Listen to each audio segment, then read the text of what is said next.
উদ্দামরিচ 12 মাসে অনেকদিন ধরে এই মরিচের চারা খুঁজছিলাম কিন্তু পাই নাই। তো আজকে হঠাৎ করে সামনে পড়লো, আসলে সামনে পড়ে নাই, আমি গেছিলাম আরেকটা জায়গায়, ও নাকি মরিচ গাছ বিক্রি করে শুনলাম। তো ওইখানে গিয়ে দেখলাম যে সে নাই, পরে সে আমার তথ্যটা দিল যে ওই রাস্তার মোড়ে নাকি আজকে মরিচ গাছ বিক্রি করতেছে, অর্থাৎ সব ধরনের গাছই পাওয়া যায়। পরে এখান থেকে এসে কিনলাম। তো মোটামুটি দাম বেশি একটা না, মানে 10 টাকা করে প্রতি পিস, দুইটা নিলাম। তারপর ফুল গাছ ছিল, এটা দেখে ভালো লেগে গেল, দুইটা ফুল গাছ নিলাম। তো এখন যাই বাসায় গিয়ে এইগুলোকে আবার লাগাতে হবে। টব নেই বাসায়, টবগুলো কিনতে হবে, আজকে আর কেনা যাবে না, কারণ হচ্ছে এই গাছের সাথে টবগুলো নিলে গাছগুলো ভেঙে যেতে পারে। টব আগামীকালকে কিনবো, তারপর হচ্ছে এগুলো লাগাবো। এখন এগুলো নিয়ে গাড়ির মধ্যে দেখি কীভাবে সেট করা যায় বাসায় নিয়ে যাওয়ার জন্য।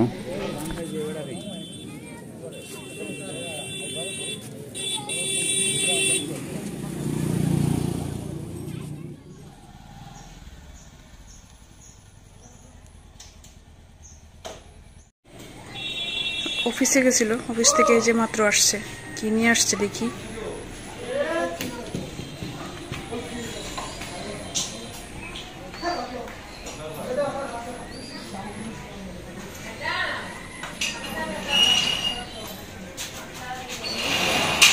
ব্যাগের মধ্যে করে কি নিয়ে আইছো?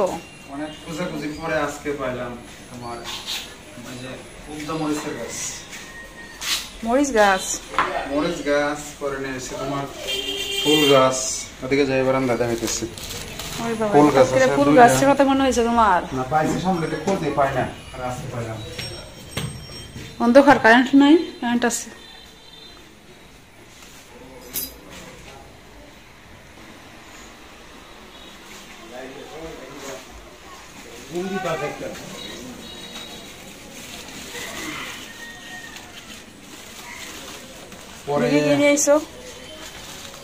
পরে আনবো না, বালতি মানে ভিতরে রাখবো না, এখন এমনি রেখে দিই নাকি?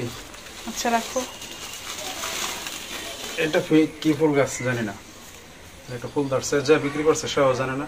এটা দাম বেশি, 150 টাকা, 100 টাকা রাখছে উত্তরা বাজার। মূলত মরিচ গাছের জন্য কি সেরা দিবে, বুঝছো? এটা পরে বলতেছে ওইখানে যেটি আছে হলো হাইব্রিড।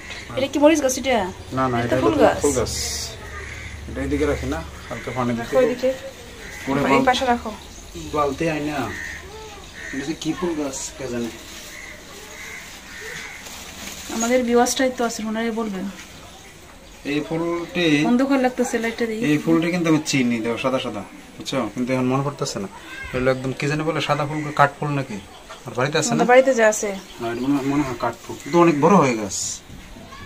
হ্যাঁ, এটা বড় বালতি লাগবো, বড় বালতি নিয়ে এই যে মরিচ গাছ। মূলত এইগুলোর জন্য, কিন্তু এগুলোর দাম একদম কম। এই ফুল গাছটা বড় না, কিন্তু ওটা কিনছি মাত্র 50 টাকা দিয়ে, আর এটা 10 টাকা করে। মরিচ গাছ, মরিচ গাছ তুমি তো এত পাগল কি জন্য? তুমি মরিচ গাছ তুমি কি করবা?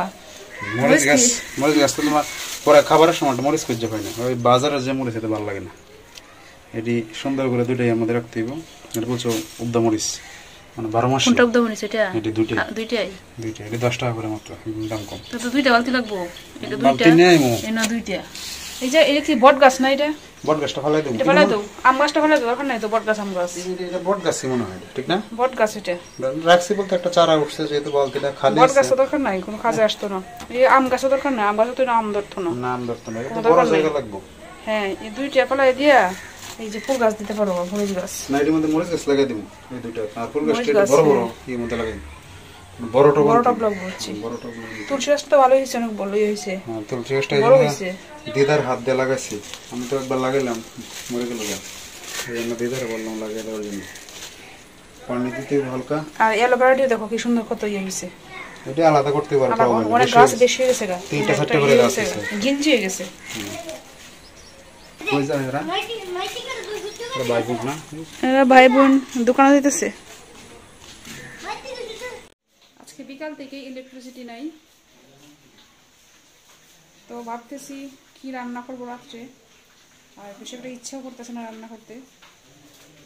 ওই রুমে শুয়েছিলাম, তো হঠাৎ করে রান্না করার শব্দ শুনে আসলাম, এসে দেখি এই যে উনি রান্না শুরু করে দিয়েছেন। যেহেতু রাত্রের জন্য উনি কী রান্না করবেন একটু শুনি। কী রান্না করবা গো? রান্না করবো ডিম ভাজি। ডিম ভাজি করবেন, এই যে 2টা ডিম রাখছেন এগুলো ভাজি করবেন। এগুলোর জন্য যে প্রেসার কুকারে তোমার লাউ সিদ্ধ দিচ্ছে, এটা ভর্তা করবো। আর এদিকে প্রেসার কুকারে হচ্ছে মিষ্টি কুমড়া সিদ্ধ দিছো না? এটা আমরা লাউ বলি, মানে লাউ বলি আমরা অভ্যস্ত আসলে।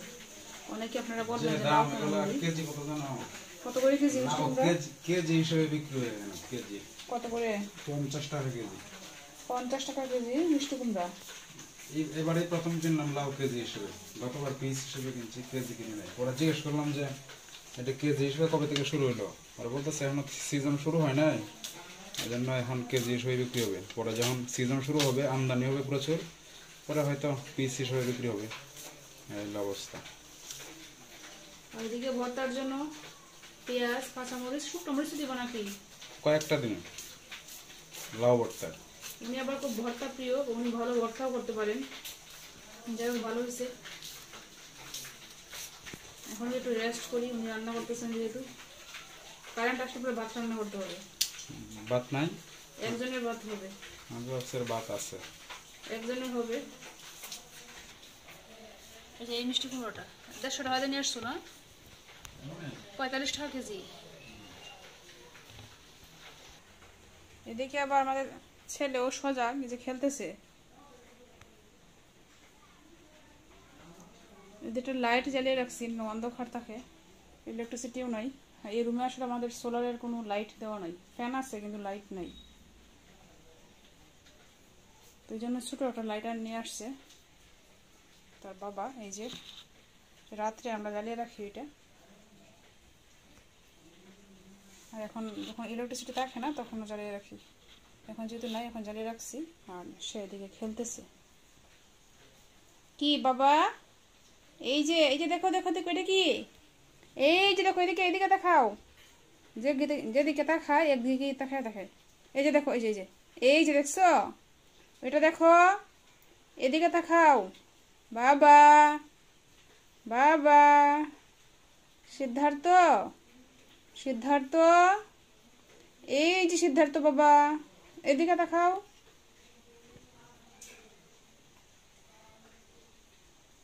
মশা আছে নাকি? মশা, অনেক মশা, দেখি মশা মারি। ডিম ভাজি কমপ্লিট। 2টা ডিম ভাজি করলাম, 2টাই আমাদের হয়ে যাবে 2জনের। আর এদিকে হচ্ছে লাউ ভর্তা, মিষ্টি কুমড়া আর কি, এটা মিষ্টি কুমড়া ভর্তা। এটাকে সিদ্ধ করে নিয়েছি প্রেসার কুকারে। আর এখানে শুকনা মরিচ, সবগুলো দিব না, এখানে মাখাইতেছি কিন্তু সবগুলো দিব না। আর হচ্ছে পেঁয়াজ ভাজি, যদিও খাবারটা স্বাস্থ্যকর না, এগুলো ভর্তা বা ভাজি বা এই ধরনের শুকনো মরিচ একসময় সমস্যা করে। তারপরে শর্টকাট এর জন্যই মূলত আজকে এগুলো করা। আর এগুলো খেলে অনেকটা রুচি লাগে, যদিও স্বাস্থ্যকর না, আগে বললাম। তো মাঝে মাঝে ভর্তা ভাজি খাইতে ভালোই লাগে। এখন এগুলোকে একদম গুঁড়ি গুঁড়ি করতে হবে, নয়তো আবার এগুলো ড্যাম্প হয়ে গেলে পরে আবার এগুলোকে গুঁড়া করা যাবে না।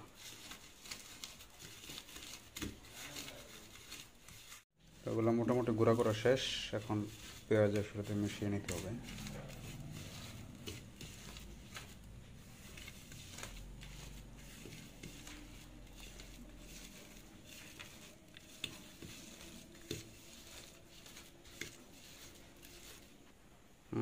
মরিচ আর পেঁয়াজের সে একটা গ্রান বেরোইছে, জিভ ভাই একদম জল এসে পড়তেছে। এখন লাউগুলো ওইটা একটু এখনো গরম রয়েছে, এগুলো উফ এত গরম। হালকা একটু তেলও দিছিলাম, এখানে পানি জমছে মনে, পানিটা ফেলে আসি। লাউ মোটামুটি গোড়া করে ফেলছে এগুলোরে। এখন এখানে কিন্তু লাউয়ের যে বাকলগুলো রয়েছে আসলে এগুলো ফেলাই নাই, কারণ এগুলো একদম নরম, মানে শক্ত না বাকল, এই জন্য লাউটা ছোলাই নাই, এইভাবে দিয়ে দিচ্ছি। একদম কচি লাউ।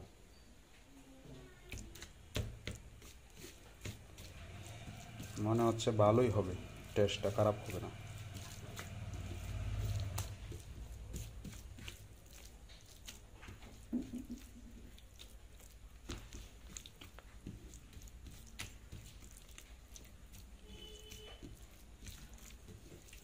হয়ে গেল লাউ ভর্তা। কারেন্ট নাই, কারেন্ট আসলে ভাত রান্না করে আজকে রাত্রের মতো খাবার দাবারের আইটেম শেষ।